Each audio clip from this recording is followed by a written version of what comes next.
শিৱসাগৰত গণসমাৱেশৰ আয়োজন কৰিছে জাতীয় যি স্পৃহা জাতীয় যি আন্দোলন জাতীয় যি তেওঁলোকৰ সংগ্ৰাম সেই সংগ্ৰাম কোনো কাৰণতে স্থগিত নহয় গণসমাৱেশ হ'ব অক্টোবৰত লাখ লাখ লোকৰ সমাৱেশ ঘটিব আৰু এই লাখ লাখ লোকৰ সমাৱেশতে তেওঁলোকে হুংকাৰ প্ৰদান কৰিব তেওঁলোকে কৈছে যে কোনো কাৰণতে অসমৰ জাতীয়তাবাদক লৈ কোনো কাৰণতে আমাৰ কৃষ্টি সংস্কৃতিক লৈ কোনো কাৰণতে জাতীয় অস্তিত্ব বিপন্ন হ'ব পৰা কাম কোনোবাই যদি কৰিব বিচাৰে তেনেহলে কঠোৰৰ পৰা কঠোৰতম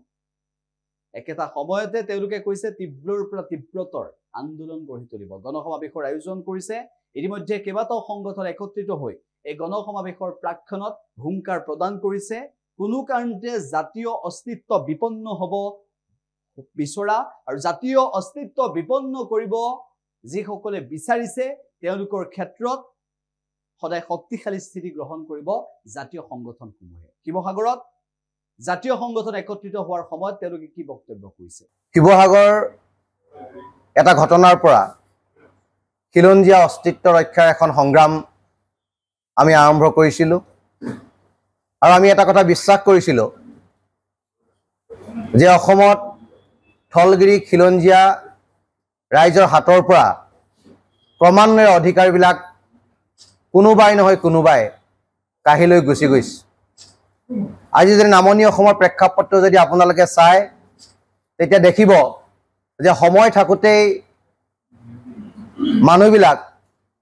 বা খিলঞ্জীয়া থলগিৰি ৰাইজ সজাগ নোহোৱাৰ কাৰণে আজি নামনি অসমৰ থলগিৰি খিলঞ্জীয়া ৰাইজে যি এটা দুৰ্যোগপূৰ্ণ মুহূৰ্তৰ সন্মুখীন হৈ আছে সেই কথা অসমৰ প্ৰান্তে প্ৰান্তে থকা থলগিৰি খিলঞ্জীয়া ৰাইজ সকলোৱে অৱগত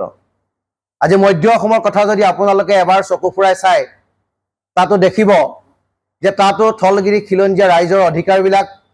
ক্ৰমান্বয়ে কাহিনী আৰু উপক্ৰম ঘটিছে য'ৰ পৰা নেকি থলগিৰি খিলঞ্জীয়া ৰাইজ শংকিত হৈছে আৰু এটা অন্ধকাৰ ভৱিষ্যতৰ দিশে গতি কৰিবলৈ আৰম্ভ কৰিছে ঠিক সেইদৰে উজনি অসমৰ প্ৰেক্ষাপটলৈ যদি আপোনালোকে অকণমান চকু ফুৰাই চায় তেতিয়াও আপোনালোকে দেখা পাব যে উজনি অসমৰ এই থলগিৰি খিলঞ্জীয়া ৰাইজ বসতি প্ৰদান কৰা এই অঞ্চলবিলাকত বিভিন্ন কাৰণত বিভিন্ন কাৰকে ক্ৰিয়া কৰিছে ভূমি অধিকাৰ আমাৰ পৰা কাঢ়ি লৈ গুচি গৈছে অৰ্থনৈতিকভাৱে আমাক কুঙা কৰি পেলোৱা হৈছে ৰাজনৈতিকভাৱে আমাক সংকুচিত কৰা হৈছে সাংস্কৃতিকভাৱে আমাক আক্ৰমণ কৰা হৈছে ভাষিকভাৱে আমাক সংখ্যা লঘুত পৰিণত কৰাৰ এটা প্ৰক্ৰিয়া উজনি অসমতো ক্ৰমান্বয়ে চলি আছে যিটো প্ৰক্ৰিয়া আজি 30 বা 40 বছৰ আগতে নামনি অসমত হৈছিল মধ্য অসমত যিটো প্ৰক্ৰিয়া চলি আছে সেই একেই প্ৰক্ৰিয়া উজনি অসমৰ প্ৰতিটো প্ৰান্তত আজি তাৰিখত ৰাইজৰ চকু সেই ক্ষেত্ৰবিলাকত পৰিছে গতিকে সময় থাকোঁতেই আমি থলগিৰি খিলঞ্জীয়া ৰাইজ যদি সজাগ আৰু সচেতন নহওঁ আমি অধিকাৰবিলাকৰ ওপৰত যদি আমাৰ দৃষ্টি নিক্ষেপ যদি আমি নকৰোঁ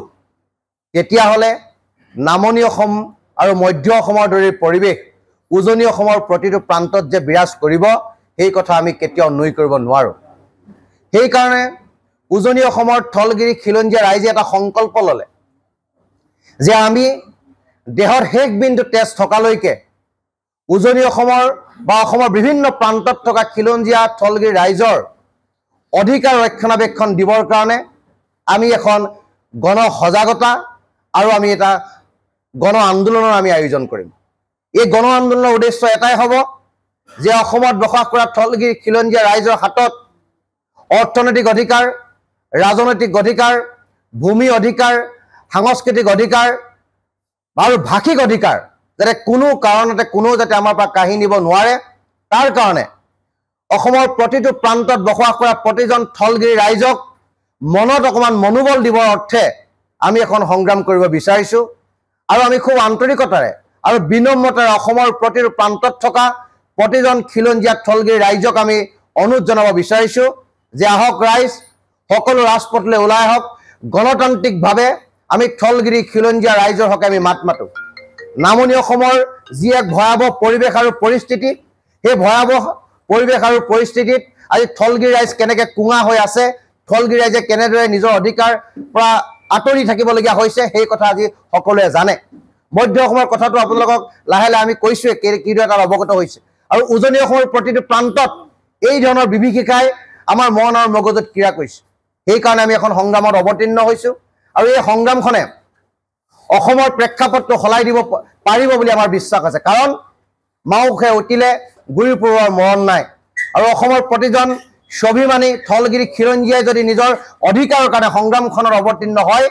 তেতিয়া আমি অসমত অনাদি অনন্তকালৰ কাৰণে থলগিৰি খিলঞ্জীয়া ৰাইজে দবদবাই থাকিব পাৰিম আৰু আমি যদি এই মুহূৰ্ততে আমি যদি সজাগ আৰু সচেতন নহওঁ তেতিয়াহ'লে আমাৰ অসম বিধানসভাখনো থলগিৰি খিলঞ্জীয়া ৰাইজৰ হাতৰ পৰা গুচি যাব যিকোনো খবৰৰ বাবে যোগাযোগ কৰক 70901730 অথবা 7099017990 নম্বৰত